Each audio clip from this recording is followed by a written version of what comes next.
الحمد للہ رب العالمین والصلاة والسلام علی رسولہ الکریم اما بعد۔ تمام قسم کی تعریفات و توصیفات، کبریائی و بڑائی، حمد و ثنا صرف اور صرف اس اللہ رب العالمین ہی کے لیے لائق و زیبا اور سزاوار ہے جس نے سارے جہاں کو بنایا۔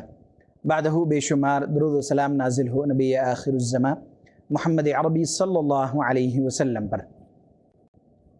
حاضرین مجلس، آج کے درس کا جو عنوان ہے وہ گزشتہ درس کے عنوان ہی ہے، یعنی اللہ کے نبی صلی اللہ علیہ وسلم کی عبادتوں کا کیا معمول تھا، آپ کس طرح سے عبادتیں کرتے تھے۔ چند چیزیں آپ کے سامنے آئیں نماز سے متعلق کہ اللہ کے نبی صلی اللہ علیہ وسلم نفلی نمازیں کس طرح پڑھا کرتے تھے، جب آپ انفرادی طور پر نماز ادا کرتے تو اس کی کیفیت کیسی ہوتی۔ اسی سلسلے کو آگے بڑھاتے ہوئے آئیے کہ اللہ کے نبی صلی اللہ علیہ وسلم کہ انفرادی نماز کے کچھ اور کیفیات بھی آپ کے سامنے رکھے جائیں۔ حضرت عبداللہ ابن عباس رضی اللہ تعالیٰ عنہما سے روایت ہے، بخاری کی روایت ہے، وہ کہتے ہیں کہ ایک رات میں نے اللہ کے نبی صلی اللہ علیہ وسلم کے ساتھ نماز پڑھی اور آپ نے نماز اتنی لمبی کی کہ میں نے اپنے دل میں ایک برا خیال کیا، میں نے ایک برے کام کرنے کا ارادہ کیا۔ ان سے پوچھا گیا کہ کیا خیال آپ کے دل میں آیا، کیا برا خیال آپ نے سوچا؟ تو انہوں نے کہا کہ میرے دل میں یہ آیا کہ یا تو میں بیٹھ جاؤں یا پھر چھوڑ دوں نماز، اتنی لمبی تھی۔ اصل میں بات یہ ہے کہ اللہ کے نبی صلی اللہ علیہ وسلم جس طرح نماز ادا کیا کرتے تھے انفرادی طور پر، آپ صلی اللہ علیہ وسلم کے علاوہ کسی اور کے لیے وہ ممکن ہی نہیں ہے۔ جس تسلسل کے ساتھ روزانہ اتنی لمبی نمازیں عام آدمی کے لیے یہ ممکن ہی نہیں تھا۔ جتنے بھی صحابہ کرام کے واقعات آپ کے سامنے آئے، ہر ایک نے کہا کہ ایک رات دو رات میں نے پڑھی، ایسی حالت ہوئی، ایسی کیفیت ہوئی۔ کسی نے یہ نہیں کہا کہ مسلسل میں نے آپ صلی اللہ علیہ وسلم کے ساتھ نمازیں پڑھی ہوں، کیونکہ عام لوگوں کے بس کی نہیں تھی یہ بات۔ اللہ کے نبی صلی اللہ علیہ وسلم کو یہ طاقت تھی کہ آپ کیا کرتے، نماز کو لمبی پڑھا کرتے تھے۔ اس سے جو سبق لینے کی ضرورت ہے وہ یہ کہ ہمیں بھی جب اللہ تبارک و تعالیٰ یہ موقع دے، بلکہ اس موقع کے لیے دعا بھی کرنی چاہیے کہ جب ہم تہجد کی نماز پڑھیں، انفرادی طور پر نماز ادا کریں، تو نمازیں کیا ہونی چاہیے؟ لمبی ہونی چاہیے۔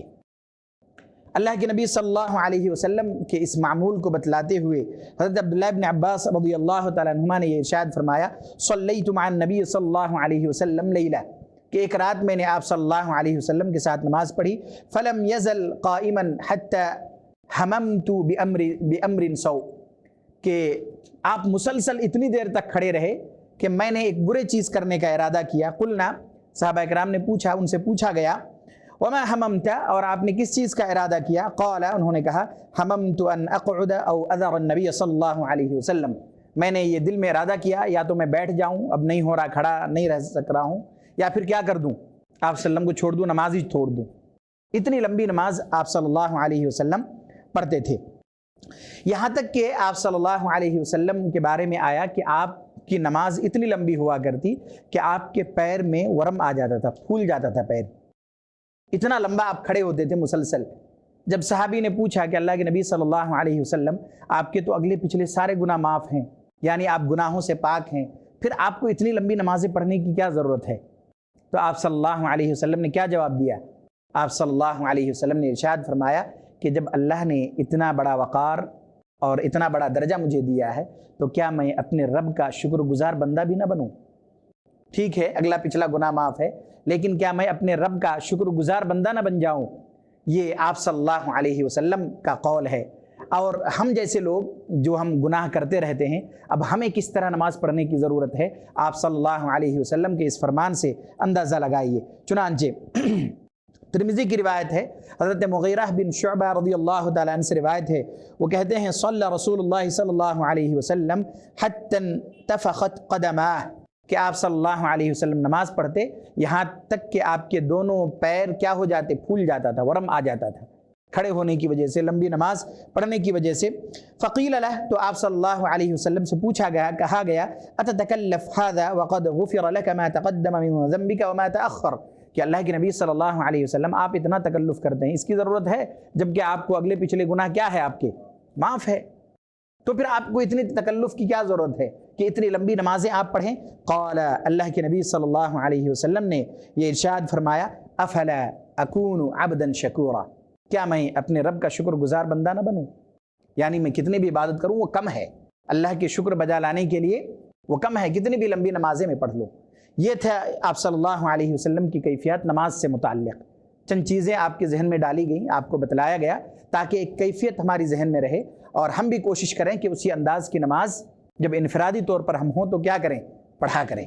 اب آئیے اللہ کے نبی صلی اللہ علیہ وسلم کے نفلی روزے کس طرح ہوا کرتے تھے، کس طرح سے آپ نفلی روزہ رکھا کرتے تھے، یہ باتیں کچھ حد تک گزشتہ ہفتہ خطبے میں بھی آئی کہ آپ صلی اللہ علیہ وسلم کے نفلی روزے کس طرح ہوا کرتا تھا۔ چنانچہ بخاری کی روایت ہے، حضرت عائشہ صدیقہ رضی اللہ تعالی عنہا سے روایت ہے، وہ کہتی ہیں کان رسول اللہ صلی اللہ علیہ وسلم یصوم حتی نقول لا یفطر ویفطر حتی نقول لا تصوم، کہ اللہ کے نبی لا یصوم، اللہ کے نبی صلی اللہ علیہ وسلم روزہ رکھتے تھے، اور اتنا تسلسل کے ساتھ رکھتے کہ ہمیں یہ خیال ہوتا کہ شاید اب روزہ نہیں توڑیں گے، یعنی نفل روزے کی بات کر رہی ہیں۔ حضرت عائشہ صدیقہ رضی اللہ تعالیٰ عنہ کہتی ہیں کہ آپ روزہ رکھا کرتے تھے اور اتنی پابندی سے رکھتے تھے کہ کبھی کبھی لگتا تھا کہ اب آپ نہیں چھوڑیں گے، کبھی روزہ رکھتے جائیں گے، مسلسل رکھتے جائیں گے، اتنا رکھتے تھے۔ اور کبھی کبھی آپ اس طرح سے چھوڑ دیتے روزہ رکھنا کہ کئی دنوں تک نہیں رکھتے۔ حضرت عائشہ صدیقہ رضی اللہ تعالیٰ عنہ کہتی ہیں ایسا لگتا کہ اب نہیں رکھیں گے روزہ۔ تو گویا کہ نفلی روزے کا اختیار ہے ہر آدمی کو، جتنے استطاعت اللہ نے دی ہیں انہیں کیا کرنے چاہیے؟ روزے رکھنے چاہیے۔ اس کے علاوہ کچھ روزوں کی الگ سے فضیلت ہے، وہ بھی آپ کے سامنے ابھی آ رہی ہیں۔ حضرت عائشہ صدیقہ رضی اللہ تعالیٰ عنہ کہتی ہیں اس کے بعد فما رأيت رسول اللہ صلی اللہ علیہ وسلم استکمل صیام شہر الا رمضان وما رأيته اکثر صیاما منه فی شعبان، کہ میں نے آپ صلی اللہ علیہ وسلم کو نہیں دیکھا کہ آپ نے کسی مہینے کے روزے مکمل رکھے ہوں سوائے رمضان کے، یعنی آپ رمضان کے روزے مکمل رکھتے تھے، اس کے علاوہ ہر مہینے روزے تو رکھا کرتے تھے لیکن پورا مہینہ مسلسل روزہ نہیں رکھتے تھے۔ آپ پورا مہینہ مسلسل روزہ نہیں رکھتے تھے، چند دنوں رکھتے تھے، کبھی چھوڑ دیتے تھے، کبھی رکھتے تھے۔ یہ آپ کا کیا ہوتا؟ طریقہ ہوتا۔ یہی تو وجہ ہے کہ حضرت عائشہ صدیقہ رضی اللہ تعالیٰ عنہ کہتی ہیں کبھی کبھی لگتا چھوڑیں گے نہیں اور کبھی کبھی لگتا اب نہیں رکھیں گے۔ اس کا مطلب یہ ہے کہ آپ کبھی رکھتے تھے روزہ اور کبھی چھوڑ دیتے تھے۔ یہ آدمی کی استطاعت پر کیا ہے؟ منحصر ہے کہ آدمی جتنا چاہے رکھے اور جتنا چاہے اسے چھوڑ دے، سوائے رمضان کے۔ رمضان کا روزہ فرض ہے، لہٰذا ہر جو مکلف ہے اس شخص پر فرض ہے، لہٰذا اسے مکمل رکھنے کی ضرورت ہے۔ اس کے بعد آئیے اللہ کے نبی صلی اللہ علیہ وسلم نے جو آپ کے اعمال سے، آپ کے اقوال سے جن روزوں کی فضیلت خصوصی طور پر بیان کی، ان میں سے ایک عاشورہ کا روزہ بھی ہے۔ کسے کہتے ہیں عاشورہ کا روزہ؟ جو 10 محرم کے دن ہم رکھا کرتے ہیں اسے کیا کہتے ہیں؟ عاشورہ کا روزہ کہتے ہیں۔ اور اللہ کے نبی صلی اللہ علیہ وسلم نے اس کی خصوصی فضیلت بیان کی، چنانچہ بخاری کی روایت ہے کہ حضرت عبداللہ ابن عباس رضی اللہ تعالیٰ عنہما سے روایت ہے، وہ کہتے ہیں ما رأیت النبی صلی اللہ علیہ وسلم یتحری صیام یوم فضلہ علی غیرہ الا هذا اليوم یوم عاشورہ وهذا الشہر یعنی شہر رمضان۔ حضرت عبداللہ ابن عباس رضی اللہ تعالیٰ عنہما کہتے ہیں کہ میں نے اللہ کے نبی صلی اللہ علیہ وسلم کو کسی دن کو کسی دوسرے دن پر فضیلت دیتے ہوئے روزہ رکھتے ہوئے نہیں دیکھا، یعنی ایسا نہیں ہوتا تھا کہ یہ دن زیادہ فضیلت ہے اس دن کے مقابلے، ایسا نہیں دیکھا سوائے ایک دن کے۔ کون سے؟ یوم عاشورہ۔ یعنی آپ عاشورہ کے روزے کو دوسرے دن کے روزے سے، رمضان کا تو الگ مسئلہ ہے، کبھی بھی جب عمومی بات ہو تو نوافل روزے کی بات ہوگی، ہے نا؟ تو اللہ کے نبی صلی اللہ علیہ وسلم کے بارے میں حضرت عبداللہ ابن عباس رضی اللہ تعالیٰ عنہما نے یہ ارشاد فرمایا کہ میں نے آپ صلی اللہ علیہ وسلم کو نہیں دیکھا کہ کسی دن کا آپ روزہ رکھتے ہوں کسی دن پر فضیلت دیتے ہوئے کہ یہ اس سے زیادہ کیا ہے؟ فضیلت والا ہے، سوائے اس دن کے، یعنی یوم عاشورہ کے۔ اور کسی مہینے کو میں نے فضیلت دیتے ہوئے نہیں دیکھا، لیکن کس مہینے کے؟ رمضان کے۔ یعنی رمضان کا مہینہ دوسرے مہینوں کے مقابلے کیا ہے؟ یقیناً فضیلت والا ہے، کیونکہ اس کے روزے ہی فرض ہیں اور اس میں کئی الگ الگ فضیلتیں اللہ تبارک و تعالیٰ نے رکھی ہیں۔ چنانچہ حضرت عبداللہ ابن عباس رضی اللہ تعالیٰ عنہما سے روایت ہے، وہ کہتے ہیں ما رأیت النبی صلی اللہ علیہ وسلم یتحری صیام یوم فضلہ علی غیرہ، کہ میں نے آپ صلی اللہ علیہ وسلم کو نہیں دیکھا کہ کسی دن کو کسی دن پر فضیلت دیتے ہوئے آپ روزہ رکھتے ہوں سوائے کس کے؟ الا هذا اليوم، اس دن کے، یعنی یوم عاشورہ، وهذا الشہر، اور کسی مہینے کو کسی مہینے پر فضیلت دیتے ہوئے نہیں دیکھا سوائے کس کے؟ یعنی شہر رمضان، رمضان کے مہینے کو۔ اس کے بعد اللہ کے نبی صلی اللہ علیہ وسلم پیر کے دن اور جمعرات کے دن بھی کیا کرتے تھے؟ روزہ رکھا کرتے تھے۔ آپ کا یہ معمول تھا کہ آپ اکثر پیر اور جمعرات کے دن بھی روزہ رکھا کرتے تھے۔ اس سے یہ بھی پتہ چلا کہ یہ بھی ایک سنت ہے کہ آدمی کیا کرے، اگر روزہ رکھنا چاہے نفلی روزے تو کوشش یہ کرے کہ کم سے کم ہفتے میں 2 رکھے۔ کب کب؟ پیر اور جمعرات کے دن۔ تو آدمی یقیناً اللہ کے نبی صلی اللہ علیہ وسلم نے جو فضیلت بیان کی اس کے مصداق ہوں گے۔ چنانچہ آپ صلی اللہ علیہ وسلم کے بارے میں آیا، ترمذی کی روایت ہے، حضرت عائشہ صدیقہ رضی اللہ تعالی عنہا سے روایت ہے، وہ کہتی ہیں کان نبی صلی اللہ علیہ وسلم یتحری صوم الاثنین والخمیس، کہ اللہ کے نبی صلی اللہ علیہ وسلم یوم الاثنین یعنی سوموار اور یوم الخمیس مطلب جمعرات کے دن آپ کیا کرتے تھے؟ تھرسڈے کے دن آپ روزہ رکھا کرتے تھے۔ اس سے پتہ چلا کہ اگر کوئی آدمی رکھنا چاہے، ہفتے میں 2 دن رکھنا چاہے تو ان 2 دن کے روزے پہلے رکھنے چاہیے، اور زیادہ رکھنا چاہے تو رکھ سکتا ہے۔ آدمی کو جتنی استطاعت ہے اتنی رکھے، اپنے اوپر استطاعت سے زائد یا تکلفات نہ لے، کیونکہ اللہ تبارک و تعالیٰ نے کسی انسان کو اس کی طاقت سے زائد مکلف نہیں بنایا، لہٰذا جتنی طاقت ہے اتنی طاقت کیا کرے، اس چیز کو کرنے کے لیے استعمال کرے۔ چنانچہ اور ایک اللہ کے نبی صلی اللہ علیہ وسلم کا معمول تھا کہ آپ ایام بیض کے روزے رکھا کرتے تھے۔ بہت مشہور ہے، کسے کہتے ہیں ایام بیض؟ ہر مہینے کے، یعنی قمری مہینے کے ہر مہینے کے 13th 14th اور 15th، یہ 3 دن کو کیا بولتے ہیں؟ ایام بیض۔ اچھے سے یاد کر لیجئے، ان 3 دنوں کا نام ہے کیا ہے؟ ایام بیض۔ اور اللہ کے نبی صلی اللہ علیہ وسلم ان دنوں میں کیا کرتے تھے؟ روزے رکھا کرتے تھے۔ اب بعض دفعہ کئی لوگ سوال بھی پوچھتے ہیں کہ اگر ایک آدمی مثال کے طور پر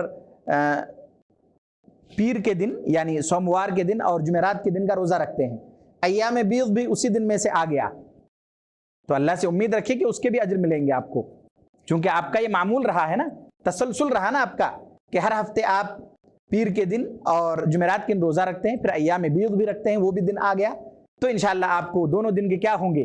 اجر ملیں گے، جب آپ کے پاس یہ تسلسل ہو۔ اور اس سے یہ بھی سمجھ میں آیا کہ اگر کوئی آدمی اس بات کی طاقت نہ رکھتا ہو کہ ہر ہفتے کیا کرے؟ 2 روزے رکھے، تو کم از کم کیا کرنے چاہیے؟ مہینے کے جو یہ 3 روزے ہیں، یعنی جسے ایام بیض کہا جاتا ہے، ان 3 روزوں کو کیا کرنا چاہیے؟ رکھنا چاہیے۔ ان 3 روزوں کی پابندی کرنی چاہیے جس کو اللہ تبارک و تعالیٰ نے طاقت دی ہو۔ یقیناً یہ بات ہمیشہ یاد رکھیے کہ کوئی بھی ایسی عبادت، ایسا عمل جو مستحب ہو، پسندیدہ ہو، اور اللہ کے نبی صلی اللہ علیہ وسلم نے رہنمائی کی ہو اس چیز کی طرف، اس کے نہ کرنے سے گناہ تو نہیں ہوگا۔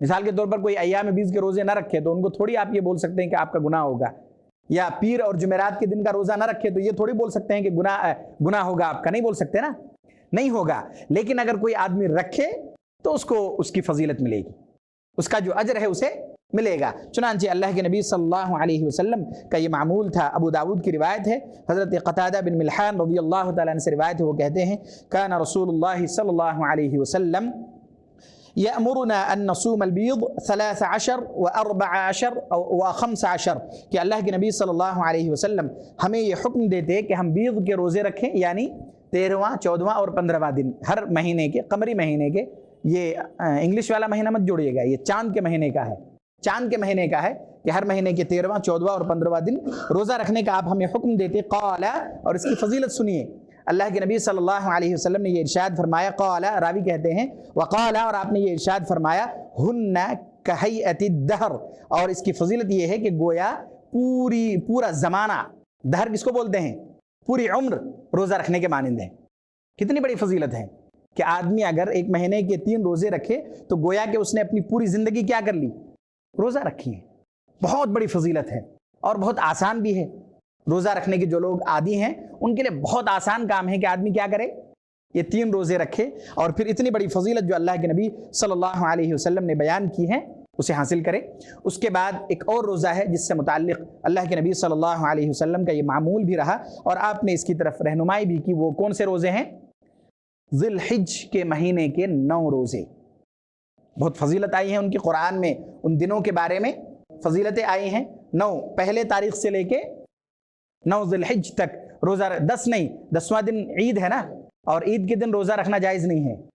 تو اللہ کے نبی صلی اللہ علیہ وسلم نے اس بات کی طرف رہنمائی کی، اور آپ نے، راوی کہتے ہیں، ابو داود کی روایت ہے، حضرت حفصہ رضی اللہ تعالیٰ عنہ سے روایت ہے، وہ کہتی ہیں کان رسول اللہ صلی اللہ علیہ وسلم یصوم 9 ذی الحجہ، کہ اللہ کے نبی صلی اللہ علیہ وسلم ذی الحج کے 9 روزے رکھا کرتے، ویوم عاشورہ، اور عاشورہ کے دن کی، و3 ایام من کل شہر، اور ہر مہینے کے 3 دن، وہی کون سا؟ ایام بیض، ہر مہینے کے 3 دن ایام بیض، اول اثنین من الشہر والخمیس، اور ہر ہفتے جمعرات اور پیر کے دن کا بھی آپ کیا کرتے تھے؟ روزہ رکھا کرتے تھے۔ آپ کا یہ معمول تھا گویا کہ۔ تو آدمی کو کیا کرنے چاہیے؟ جتنی اس کی استطاعت ہے، جتنی طاقت اللہ تبارک و تعالیٰ نے ان کو دی ہے، اپنی طاقت کے مطابق کوشش کرے کہ اسی طرح کا معمول بنائے، جتنا ہو سکے۔ اگر پورا نہ ہو سکے تو جتنا ہو سکے اتنا روزہ رکھنے کی معمول بنائے اور روزہ رکھنے کی کوشش کرے، تاکہ یہ فضیلتیں ہم سب کو حاصل ہو سکے۔ اس کے بعد آئیے اللہ کے نبی صلی اللہ علیہ وسلم کے ایک معمولات میں سے، عبادت کے معمولات میں سے، نفلی صدقات کے بارے میں۔ یقیناً جو فرائض ہے وہ تو ادا کرنے ہی ہیں، زکوٰۃ ہو، حج ہو، نماز ہو، یہ سب ادا کرنے ہیں۔ جو نفلی آپ کے معمولات ہیں ان میں سے ایک صدقات ہیں کہ آپ کے معمول کیا ہوتے تھے، خرچ کرنے کا، آپ کا خرچ کرنے کی کیفیت کیا ہوتی تھی۔ اگر بہت ساری روایتیں بھی آپ کے سامنے نہ رکھی جائے، صرف ایک روایت آپ کے سامنے رکھی جائے، تو بھی آپ کو یہ بات اچھی طرح سمجھ آ جائے گی کہ اللہ کے نبی صلی اللہ علیہ وسلم کتنے زیادہ سخی تھے، کتنا خرچ کیا کرتے تھے۔ راوی کہتے ہیں کہ حضرت عبداللہ ابن عباس رضی اللہ تعالیٰ عنہما سے روایت ہے، بخاری اور مسلم کی روایت ہے، وہ کہتے ہیں کہ اللہ کے نبی صلی اللہ علیہ وسلم لوگوں میں سب سے زیادہ سخی تھے، یہاں تک کہ تیز تند ہوا جو چلتی ہے نا اس سے بھی زیادہ سخی، اتنی تیزی سے آپ خرچہ کرتے۔ ایک مثال دیکھیے، آپ کتنی بڑی مثال دی گئی کہ اللہ کے نبی صلی اللہ علیہ وسلم مال اپنے پاس روک کر رکھتے ہی نہیں تھے، اتنے بڑے سخی تھے کہ تیز تند ہوا جو چلتی ہے نا اس سے بھی زیادہ تیز آپ کیا کرتے؟ خرچ کر دیتے تھے۔ اللہ کے نبی صلی اللہ علیہ وسلم کے بارے میں حضرت عبداللہ ابن عباس رضی اللہ تعالیٰ عنہما سے روایت ہے، وہ کہتے ہیں کان اجود الناس بالخیر من الریح المرسلہ، کہ اللہ کے نبی صلی اللہ علیہ وسلم لوگوں میں سب سے زیادہ سخی تھے اور تیز تند ہوا سے بھی زیادہ کیا کرتے؟ آپ جلدی خیر کے کاموں میں، بھلائی کے کاموں میں، اللہ کے راستے میں خرچ کرتے تھے۔ یہاں تک کہ اللہ کے نبی صلی اللہ علیہ وسلم نے یہ بھی ایک روایت میں یہ ارشاد فرمایا کہ اگر میرے پاس احد پہاڑ کے برابر بھی سونا ہو تو میں اسے کوشش کروں گا کہ 3 دن سے زائد میرے پاس نہ رکے، اسے کیا کر دوں؟ خرچ کر دوں اور ضرورت مندوں تک پہنچا دوں۔ یہاں رک کر ایک بات سمجھنے کی ضرورت ہے۔ یقیناً آپ کو یہ کہنا شاید وہ ہوگا کہ آپ کو مشقت میں ڈالنا ہوگا کہ جتنے مال آپ کے پاس آئے آپ کیا کر دیں؟ خرچ کر دیں۔ نہیں، آپ پر، ہم پر ذمہ داریاں بھی ہیں۔ سب سے پہلی چیز جو آپ کے مال خرچ کرنے کا ہے وہ کن پر خرچ کرنا عائد ہوتا ہے؟ اگر مثال کے طور پر آپ کما رہے ہیں تو سب سے پہلی چیز جو خرچ کرنے کی آپ پہ ذمہ داری ہے وہ کن پر ہے؟ اپنے آپ پر، اہل و عیال پر، ماں باپ پر، اپنے بچوں پر، بیوی بچوں پر، سب پر خرچ کرنا ہے۔ اس پر خرچ کرنے کے بعد اگر آپ کے پاس کچھ مال بچ رہا ہے تو ان مالوں میں سے آپ کو کیا کرنا چاہیے؟ کچھ نہ کچھ مال کیا کرنے چاہیے؟ اللہ کے راستے میں خرچ کرنا چاہیے۔ وہ بہت مشہور روایت ہے نا، بہت لمبی روایت ہے کہ ایک شخص نے دیکھا کہ آسمان سے کسی کے نام کی آواز آئی بادل سے کہ فلاں کے زمین پہ جا کر برس جا۔ اس آدمی نے سوچا یہ ہے کون کہ بادل سے آواز آ رہی فلاں کا نام لے کر کہ اس کی زمین پہ جا کے بارش برس، اللہ کی جانب سے۔ اس نے سوچا کہ پتہ کروں کہ یہ ہے کون۔ بارش ایک جگہ پر برسی، ایک جگہ جمع ہونے کے بعد نالے سے ہو کر پانی گزرا اور جاتے ہوئے اس شخص کی زمین، وہ شخص وہاں موجود تھا اور اپنی زمین پر نالے سے کیا کر رہا تھا؟ پانی بھر رہا تھا۔ وہ آدمی گیا وہاں، اس نے دیکھا کہ پانی برس کر نالے سے آیا، اس نے اپنی زمین پر کیا کیا؟ پانی بھر لیا۔ وہ کھڑے ہو کر دیکھا، اس کے بعد اس نے پوچھا کہ کیا نام ہے؟ بتایا تو اس نے بتایا کہ یہی نام تھا جو میں نے سنا تھا بادل میں، آواز آئی تھی بادل سے، یہی نام لے کر آئی تھی کہ بھئی اس شخص کی زمین پر جا کر پانی برس جا۔ تو تکلفات کے بعد اس نے پوچھ لیا کہ بھئی کرتے کیا ہو؟ آپ کا نام بادل میں نے سنا ہے اور اللہ تبارک و تعالیٰ نے بادل کو یہ حکم دیا کہ جا کے فلاں کی زمین پر کیا ہو جاؤ؟ برس جاؤ۔ معاملہ کیا ہے بتا دو۔ اس نے پہلے تو تکلفات سے کام لیا، اس نے کہا چلو جب پوچھے وہ تو بتا دیتا ہوں کہ میرا معاملہ کیسا ہوتا ہے۔ اس نے بتایا کہ اس زمین پر جو بھی غلہ جات اگتے ہیں اس کو میں کیا کرتا ہوں؟ 3 حصوں میں ڈیوائڈ کر دیتا ہوں. جتنے بھی غلہ جات اس میں اگتے ہیں اس کو 3 حصوں میں ڈیوائڈ کر دیتا ہوں. اس میں سے ایک حصہ کیا کرتا ہوں؟ اپنے آپ پر، اپنے اہل و عیال پر، اور جو میرے ماتحت ہیں ان پر خرچ کرتا ہوں. اور اس کا ایک حصہ کیا کرتا ہوں؟ اللہ کی راہ میں خرچ کر دیتا ہوں. اور جو تیسرا حصہ ہے اس کا کیا کرتا ہوں؟ دوبارہ اسی زمین پر بیج ہے، کچھ اور چیزیں ڈالنی ہیں، کچھ اخراجات ہے، اس کے لیے اس میں کیا کر دیتا ہوں؟ اسی زمین پہ ڈال دیتا ہوں. یعنی اس زمین پہ کام پہ لگا دیتا ہوں تاکہ اگلی فصل اس میں کیا ہو جائے. اہل علم نے بتلایا کہ جب آدمی اپنی کمائی میں سے اب 3 حصہ کرنا تو ہر ایک کے لیے مشکل ہوگا کہ آدمی 3 حصوں میں ڈیوائڈ کرے، ایک حصہ پورا صدقہ کر دے. اگر کوئی کر سکے بہت اچھی بات ہے، لیکن اگر نہ کر سکے تو وہ اس بات کی بھی مکلف نہیں ہے کہ اس کو 3 حصوں میں کیا کرے؟ ڈیوائڈ کرے. اہل علم نے یہ بتلایا کہ آدمی اگر کچھ پیسے کماتا ہے اس کو چاہیے کہ ان پیسوں میں سے کچھ نہ کچھ ضرور کیا کر دے؟ اللہ کی راہ میں خرچ کر دے. اگر آدمی یہ اپنا معمول بناتا ہے تو اللہ تبارک و تعالیٰ کی جانب سے ایسی برکتیں نازل ہوں گی. مثال کے طور پر ایک آدمی 100 روپے کماتا ہے، 100 روپے میں سے اگر 1 روپے خرچ کرنا کوئی مشکل کام نہیں ہے. اگر 1 لاکھ کماتا ہے تو 1000 خرچ کرنا کوئی مشکل کام نہیں ہے. اگر آدمی یہ معمول بنا لے کہ ان کمائیوں میں سے 1000 روپے خرچ کرے، 1 لاکھ کماتا ہے، 1000 روپے اللہ کی راہ میں کیا کرے؟ خرچ کرے، اس ارادے سے کہ اللہ تبارک و تعالیٰ کی راہ میں خرچ کرتا ہوں، اللہ تعالیٰ کیا کرے؟ برکت کرے. تو کیا ہوگا؟ اس شخص کے مال میں اللہ تبارک و تعالیٰ کی جانب سے ایسی برکتیں نازل ہوں گی.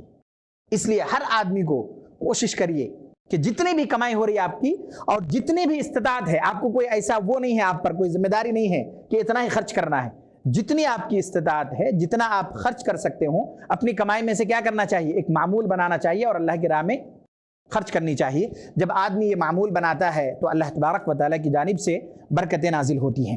چنانچہ اللہ کے نبی صلی اللہ علیہ وسلم کے بارے میں آیا کہ آپ صلی اللہ علیہ وسلم نے یہ ارشاد فرمایا، بخاری کی روایت ہے، حضرت ابو ہریرہ رضی اللہ تعالیٰ عنہ سے روایت ہے، وہ کہتے ہیں کہ آپ صلی اللہ علیہ وسلم نے ارشاد فرمایا، لو کان عندی احد ذهبا، کہ اگر میرے پاس احد پہاڑ کے برابر سونا ہو، لأحببت ألا يأتي علي 3 وعندي منه دینار وليس شيء أرصده في دين علي أجد من يقبله، کہ اگر میرے پاس احد پہاڑ کے برابر بھی سونا ہو تو میں اس بات کو پسند کروں گا کہ میرے پاس وہ 3 دن سے زائد نہ جائے، یعنی اس سے پہلے کیا ہو جائے؟ ختم ہو جائے. سارا مال میں ضرورت مندوں کو کیا کر دوں؟ دے دوں. الا یہ کہ میری بھی کچھ ضرورت ہو جو اس میں سے استعمال کرنا پڑے تو میں اس کو اپنے ذات پر بھی کیا کروں؟ خرچ کروں. یہ اللہ کے نبی صلی اللہ علیہ وسلم کا معمول تھا. کبھی اللہ کے نبی صلی اللہ علیہ وسلم نے کسی مانگنے والے کو منع نہیں کیا. اگر کوئی آدمی آپ صلی اللہ علیہ وسلم سے کچھ پوچھ لیا تو آپ نے یہ نہیں کہا کہ نہیں دوں گا یا نہیں ہے. اگر نہیں ہے تو کچھ نہ کچھ اگر انتظام ہو گیا تو ٹھیک، نہیں تو آپ نے تب تو منع کرنے کی شکل بنتی ہے نا، ہے ہی نہیں آپ کے پاس. اگر آپ کے پاس کوئی چیز موجود ہو تو آپ نے کبھی کسی کو منع نہیں کیا. اللہ کے نبی صلی اللہ علیہ وسلم کے بارے میں آیا، مسلم کی روایت ہے، حضرت جابر بن عبداللہ رضی اللہ تعالیٰ عنہ سے روایت ہے، وہ کہتے ہیں، سئل رسول اللہ صلی اللہ علیہ وسلم شیئا قط فقال لا، کہ اللہ کے نبی صلی اللہ علیہ وسلم سے جب کسی چیز کے بارے میں سوال کیا جاتا، پوچھا جاتا تو آپ نے کبھی منع نہیں کیا رہنے کے بعد. اگر آپ کے پاس موجود ہے تو آپ نے دے دیا. بلکہ آپ کی کیفیت تو ایسی تھی کہ آپ اپنی ضرورت کو بھی روک کر کیا کر دیتے؟ لوگوں کو دے دیتے. اگر کوئی آدمی مانگ لیا، آپ کی ضرورت تھی، اسے آپ دے دیتے تھے. ضرورت کے باوجود بھی آپ کیا کرتے؟ لوگوں کو عطا کر دیتے تھے. ایک بہت بہترین روایت ہے جو آپ کے سامنے رکھی جا رہی ہے. بخاری کی روایت ہے، حضرت سہل بن سعد رضی اللہ تعالیٰ عنہ سے روایت ہے کہ آپ صلی اللہ علیہ وسلم کے پاس ایک عورت آئی اور اس نے کچھ ہدیہ لایا. کیا؟ وہ کچھ ہدیہ لے کر آئی. ہدیے میں کیا لے کر آئی؟ نہیں، لنگی. ایک لنگی ٹائپ کا کوئی کپڑا تھا سمجھ لیجیے، کہ جسے آدمی کیا کرے؟ استعمال کرے. اللہ کے نبی صلی اللہ علیہ وسلم کو جب یہ پیش کیا گیا تو آپ نے کیا کیا؟ اسے قبول کر لیا، کیونکہ آپ ہدیہ قبول کیا کرتے تھے نا. تو آپ صلی اللہ علیہ وسلم نے اس عورت سے ہدیے کو کیا؟ قبول کر لیا. انہی صحابی میں سے ایک، آپ اندر گئے، اس کے پہن کر آپ آئے تو ایک صحابی میں سے ایک نے دیکھا کہ آپ کو بہت اچھا لگ رہا ہے یہ آپ پہنے ہیں، تو انہوں نے کیا کہہ دیا کہ اللہ کے نبی صلی اللہ علیہ وسلم یہ بہت اچھا لگ رہا ہے آپ پہ، یعنی آپ مجھے دے دیجئے. یہ صحابی نے کیا کہا؟ کہ یہ بہت اچھا لگ رہا ہے، آپ مجھے یہ دے دیجئے۔ تو اللہ کے نبی صلی اللہ علیہ وسلم کیا کیے، اندر گئے، اسے اتار کر دے دیے کہ بھئی چلو رکھ لو۔ صحابہ کرام بہت سارے موجود تھے نا۔ جب آپ صلی اللہ علیہ وسلم چلے گئے تو دوسرے صحابی بولے کیسا آدمی ہو، اللہ کے نبی صلی اللہ علیہ وسلم کو ہدیہ ملی، تم نے دیکھا، اور تم کو یہ بھی پتا ہے کہ آپ صلی اللہ علیہ وسلم کو اس کی ضرورت تھی، آپ نے اسے اس طرح قبول کیا۔ صحابی نے کہا کہ آپ نے اسے اس طرح قبول کیا گویا کہ آپ کو اس کی ضرورت تھی، یعنی آپ کے پاس اتنے فراوانی نہیں تھے، آپ کو جب ملا ہدیے میں تو آپ نے اسے قبول کیا گویا کہ آپ کو اس کی ضرورت تھی، اس لیے آپ نے اسے قبول بھی کیا اور آپ نے اسے پہنا بھی۔ جب آپ صلی اللہ علیہ وسلم چلے گئے، سامنے کچھ نہیں کہا کسی نے، جب آپ صلی اللہ علیہ وسلم چلے گئے اٹھ کر تو صحابہ نے کہا کیسا آدمی ہو؟ صحابی کہتے ہیں مجھے لوگوں نے ملامت کیا، لوگوں نے برا بھلا کہا کیسا آدمی ہو تم مانگ لیے، نہیں مانگنا چاہیے تھا۔ انہوں نے کیا کہا، انہوں نے کہا ارے نہیں ایسا نہیں ہے، میں نے اس لیے مانگا کہ اس لنگی کو اللہ کے نبی صلی اللہ علیہ وسلم نے پہنا تھا، اور میں چاہتا ہوں کہ اللہ کے نبی صلی اللہ علیہ وسلم کی پہنی ہوئی کوئی چیز مجھے ملے اور مجھے اسی کپڑے میں کفن دیا جائے، تدفین کیا جائے، اس لیے مانگا تھا میں۔ ارے صحابی تھے نا وہ، ان کے جذبات الگ ہی تھے۔ وضو کے پانی بچ جائے تو لوگ کیا کرتے تھے، لڑ پڑتے تھے۔ بادشاہ کے پاس ایک آدمی واپس گیا تو انہوں نے کہا نا کہ ایسے آدمی سے مل کر آیا ہوں کہ ان کے ماننے والے ان کی اتنے احترام کرتے ہیں کہ منہ کے لعاب تک بھی نیچے نہیں گرنے دیتے۔ تو صحابی نے کیا کہا، میرا کوئی ایسا وہ نہیں تھا کہ میں آپ سے وہ لے لوں، حالانکہ میں یہ چاہتا تھا کہ آپ نے پہنی ہے وہ لنگی، مجھے وہ مل جائے تاکہ مجھے کفن اس کپڑے میں دیا جائے۔ تو اللہ کے نبی صلی اللہ علیہ وسلم کو اس چیز کی ضرورت تھی، اس لنگی کی، اس کے باوجود آپ نے کیا کیا، انہوں نے جب کہا تو چلو ٹھیک ہے رکھ لو، کوئی مسئلہ نہیں۔ تو روایت میں ہے کہ بخاری کی روایت ہے، حضرت سہل ابن سعد رضی اللہ تعالیٰ عنہ سے روایت ہے، وہ کہتے ہیں جاءت امرأۃ الی النبی صلی اللہ علیہ وسلم ببردہ، کہ ایک عورت اللہ کے نبی صلی اللہ علیہ وسلم کے پاس آئی بردہ کو لے کر۔ بردہ کیا ہے اس کی تفصیل بیان کرتے ہوئے سہل ابن سعد کہتے ہیں لوگوں سے اتدرون ما البردہ، تمہیں پتہ ہے بردہ کس کو کہتے ہیں، معلوم؟ یعنی انہوں نے سوال بھی کیا۔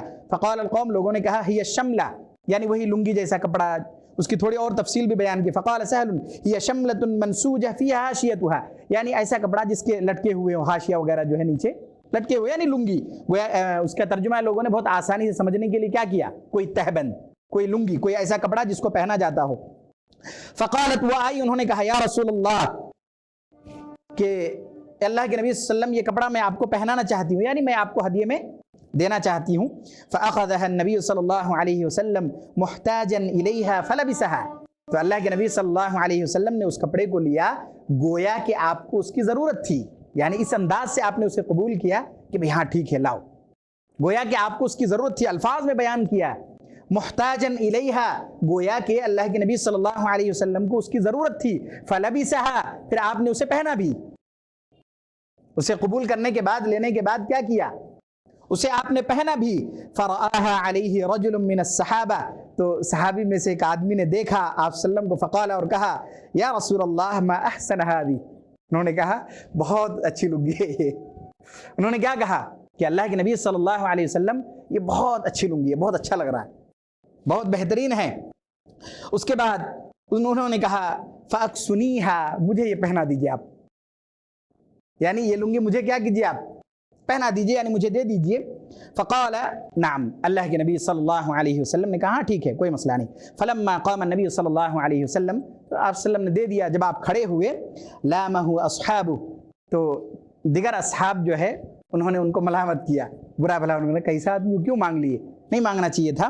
انہوں نے کہا قالوا ما احسنت حين رأيت النبي صلی اللہ علیہ وسلم اخذها محتاجا الیہا، کہ کیا تم نے نہیں دیکھا کہ کتنا جو ہے ضرورت مند تھے، اللہ کے نبی صلی اللہ علیہ وسلم کو ضرورت تھی اس کی، آپ اچھے دکھ رہے تھے، آپ نے پہنا تھا اور آپ نے ضرورت کی بنیاد پر اسے قبول بھی کیا تھا۔ ثم سألته إياه، تم نے آپ صلی اللہ علیہ وسلم سے مانگ لی۔ وقد عرفت أنه لا يسأل شيئا فيمنعه، جبکہ تم کو پتا تھا کہ اللہ کے نبی صلی اللہ علیہ وسلم سے جب کچھ مانگی جاتی ہے تو آپ منع نہیں کرتے، اس کے باوجود تم نے مانگ لی، تم کو پتا تھا مانگو گے تو دے دیں گے، تم کو پتا تھا پہلے سے کہ مانگو گے تو دے دیں گے، کیونکہ اللہ کے نبی صلی اللہ علیہ وسلم کسی کو منع نہیں کرتے تھے، آپ کو ضرورت تھی، آپ نے قبول کیا، پھر بھی مانگ لیے تم۔